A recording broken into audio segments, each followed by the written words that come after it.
नमस्कार मित्रों। सबसे पहले तो मैं आपसे आग्रह करूंगा कि अगर साउंड में बैकग्राउंड में कोई साउंड आ रहा है तो उसको ध्यान ना दिया जाए और मेरे वीडियो को पूरा देखा जाए। आज हम अपने YouTube चैनल पर बात करने जा रहे हैं जिस कहानी की, वो कहानी ही नहीं, एक सच्ची घटना है। ये सच्ची घटना हाल के दिनों की है, 6 मार्च 2025 की। कानपुर में एक हमारे मित्र हैं, उनके साथ जो घटना घटी, मैं कहानी के माध्यम से उसको बताना चाह रहा हूँ। ये कहानी बतानी इसलिए भी आवश्यक है कि इस कहानी से हमें काफ़ी प्रेरणा भी मिलेगी और कैसे हम साइबर ठगों से बच सकते हैं। एक छोटी सी जागरूकता इस वीडियो के माध्यम से देखकर। ये कहानी 6 मार्च से शुरू होती है। बर्रा विश्व बैंक में भूपेंद्र सिंह नाम के युवक को एक फ़ोन आता है। फ़ोन करने वाला जो व्यक्ति होता है वो अपना परिचय, अपना प्रोटोकॉल एक सीबीआई अधिकारी के रूप में देता है। वो बताता है कि भूपेंद्र, तुम्हारा एक नीट वीडियो वायरल है जिसके कारण तुम पर केस हो गया है और मैं व्हाट्सएप पर तुम्हारे नंबर पर एफआईआर कॉपी भेज रहा हूँ और यदि तुम इस केस को निपटाना चाहते हो, ख़त्म करना चाहते हो, तो 16,000 रुपये जुर्माने के तौर पर आप इसकी ऑनलाइन पेमेंट कर दीजिए, नहीं तो तुम्हें जेल हो जाएगी। और इतना कहने के बाद भूपेंद्र के व्हाट्सएप पर एफआईआर की कॉपी आ जाती है। भूपेंद्र एक समझदार और एक जागरूक व्यक्ति विशेष है। जैसे ही उसके पास कॉल आती है तो उसे माननीय मोदी जी की एक मन की बात में एक संवाद था वो याद आ जाता है। डिजिटल अरेस्ट और साइबर ठगी से रिलेटेड जो था। भूपेंद्र क्या करता है, उस साइबर ठग जो कि अपने आप को सीबीआई अधिकारी बता रहा था, उससे एक दिन की मोहलत मांगता है और अपना परिचय बताता है कि मैं इंटर का छात्र हूँ और मेरे पेपर चल रहे हैं, मैं एक दिन का आपसे समय मांग रहा हूँ, एक दिन बाद मैं आपको राशि दे दूँगा। कृपया मेरे घर पर किसी को मत बताइएगा, मम्मी को ना बताइएगा, पुलिस मत भेजिएगा, नहीं तो मैं परेशान हो जाऊँगा और मैं हर हाल में आपको पैसे चुका दूँगा। भूपेंद्र की बातों को सुनकर जो साइबर ठग है उसको ऐसा लगता है कि भूपेंद्र सिंह उसकी जाल में फंस रहा है। ठीक अगले दिन 7 मार्च को भूपेंद्र के फ़ोन पर फिर उस सीबीआई अधिकारी जो कि एक साइबर ठग है उसका फ़ोन आता है और वो कहता है कि भूपेंद्र, पैसे की व्यवस्था हुई। तो भूपेंद्र उससे मिन्नतें मांगता है और एक काल्पनिक कहानी बताकर उसको झांसे में ले लेता है। वो बताता है सीबीआई अधिकारी को कि मेरी माँ की सोने की जो चैन है वो मेरे मित्र के अंकल के पिताजी के पास है और कल में मुझे एक दिन का समय और दे दीजिए, मैं कल मित्र के पास जाऊंगा, उनके पिताजी से अपने सोने की चैन ले लूँगा और उसको किसी भी सुनार के यहाँ गिरवी रखकर अपनी जुर्माना राशि चुका दूंगा। अगले दिन भूपेंद्र जाता है सुबह सुबह और अपने मित्र को पूरी बात बताता है। उस मित्र ने भी उसका साथ दिया। फिर भूपेंद्र ने वहीं से साइबर ठग को फ़ोन लगाता है, कहता है कि मैं जिन अंकल को चैन दिए था उनसे मैंने 3,000 रुपये लिए थे सर, और अगर हम 3,000 रुपये नहीं चुकाएंगे तो वो चैन वापस नहीं करेंगे, इसलिए आप मेरी एक मदद कर दीजिए, मैं आपको पूरे पैसे चुका दूंगा, आप 3,000 रुपये मुझको ट्रांसफ़र कर दीजिए ताकि मैं उनसे चैन ले लेता। ले लूँ और किसी सुनार के यहाँ गिरवी रख के आप का जो जुर्माना है और ये जो आप 3,000 दे रहे हैं मैं लौटा दूंगा। साथ ही भूपेंद्र ने एक और बात कही, उसने कहा मैं 1,000 रुपये ब्याज भी दे दूंगा। साइबर ठग को लगता है, जो कि सीबीआई अधिकारी बनकर बात कर रहा है, कि ये बच्चा इंटर का पेपर दे रहा है और मेरे जाल में फंस गया है।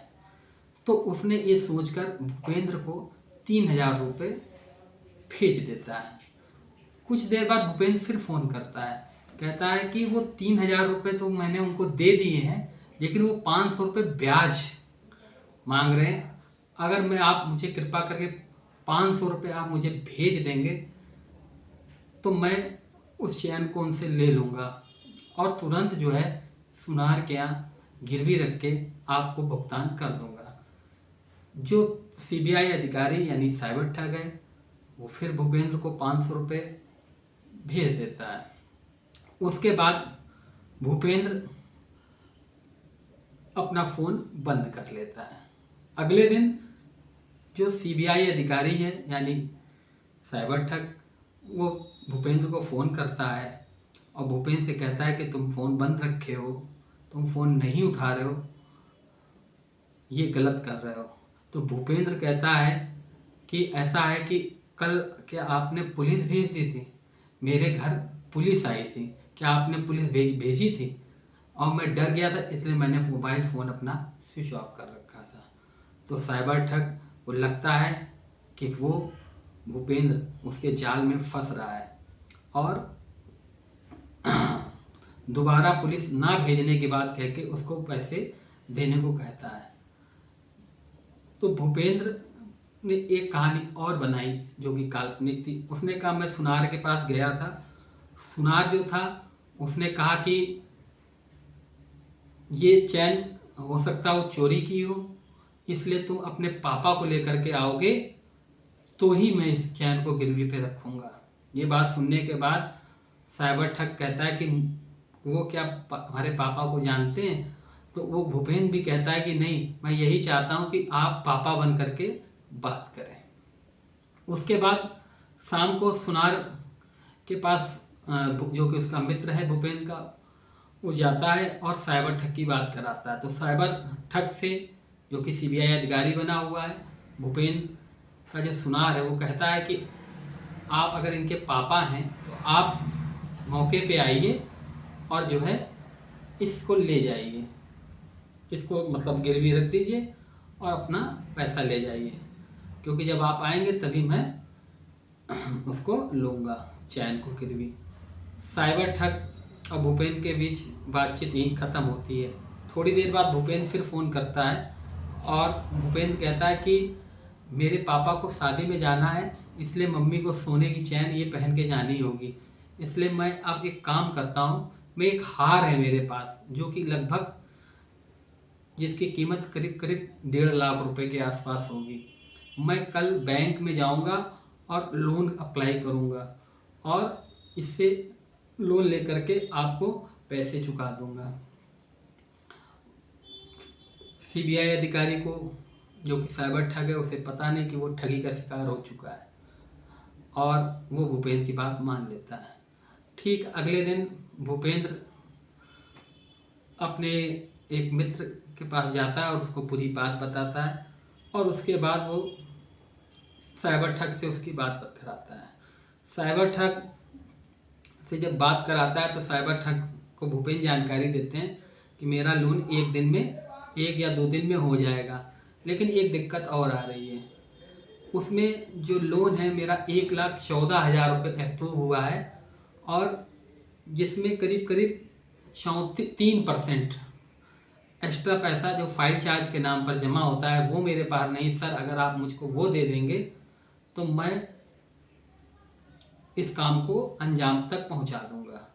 साइबर ठग उसकी बात मान लेता है और फिर उसको 3,000 रुपये कर देता है, क्योंकि भूपेंद्र ने कहा था कि मैंने 500 रुपये अपने दोस्त यारों से मिल करके फिर मतलब मैंने इकट्ठा कर रखे हैं। इस प्रकार 7,000 के आसपास भूपेंद्र उससे पैसे ले लेता है। उसके बाद अभी भी लगातार वो भूपेंद्र के संपर्क में है। भूपेंद्र ने इस घटना की पूरी जानकारी डीसीपी साउथ को दी और सभी लगभग जितने भी यूट्यूब हैं उस सब में ये खबर वायरल है। दैनिक जागरण से लेकर सारे अखबारों में इस खबर प्रकाशित हो चुकी है, लेकिन अभी भी उस सीबीआई अधिकारी को पता नहीं कि उसके साथ ठगी हो सकी। कुल मिला के धीरे धीरे करके भूपेंद्र ने 9,500 रुपये उस साइबर ठग से ले लिए हैं और आज तक की डेट में उस साइबर ठग को ये नहीं पता कि वो उसके साथ ही ठगी हो गई है। भूपेंद्र का कहना है कि इस प्रकार के जो साइबर ठग हैं उनको इसी प्रकार से कनपुरिया जो होते हैं सबक सिखाते हैं और उसने थोड़ा सा धैर्य और थोड़ा सा और जागरूक रहते हुए थोड़ा सा धैर्य का परिचय लिया और एक साइबर ठग को आर्थिक हानि पहुंचाकर ना केवल ठगी से बचा बल्कि साइबर ठग को भी ठग दिया। आपको ये कहानी कैसी लगी मुझे ज़रूर कमेंट पे लिखिए और चैनल को मेरे सब्सक्राइब करिए। धन्यवाद। और मैं भूपेंद्र को भी बहुत बहुत बधाई देता हूँ कि उसने एक ये मेरी जानकारी में पहला मामला है कि किसी साइबर ठग को परेशान कर दिया। हाँ, एक बात और मैं बताना भूल गया, होली के समय वो साइबर ठग इनसे गड़गड़ा रहा था कि ऐसा है कि हमारी वाइफ से मैंने पैसे लेकर के तुमको भेजे थे, मेरी सैलरी नहीं आई है, कृपया मुझे 3,000 रुपये ट्रांसफ़र कर दो, गिड़गिड़ा रहा था। उस साइबर ठग को भी यही सोचना चाहिए, लोगों के पैसे ये लोग जो हड़प लेते हैं, लोगों को धमका देते हैं, उनका भी दर्द समझना चाहिए। सैल्यूट है भूपेंद्र भाई को जिसने साइबर ठग को ठीक किया और मुझे गर्व है कि वो मेरे मित्र भी हैं भूपेंद्र। और ऐसे कनपुरियों के चक्कर में जब साइबर ठग फंसते हैं तो उनके साथ ही ठगी हो जाती है। मैं इस कहानी के माध्यम से आपको ये बताना चाहता हूँ कि धैर्य और जागरूक होने से हम किसी भी प्रकार की हानि से बच सकते हैं। धन्यवाद। जय हिंद।